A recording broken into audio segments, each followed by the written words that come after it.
Attention, Amazon sellers. Wondering how to keep track of your FBA orders effortlessly? This video will show you a quick and easy way to check your FBA orders. First, log into your Amazon Seller Central account. Simply enter your credentials and hit Sign In.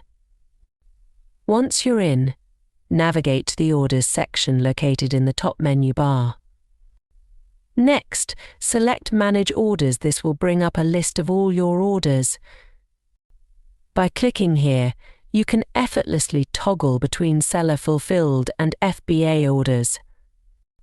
On this page, you can view all the details such as the order date and time, order ID, product name and status. Click on the order ID to see further details about a specific order. Here you'll find the price, buyer details, and any available buyer notes. And that's how simple it is to check your FBA orders.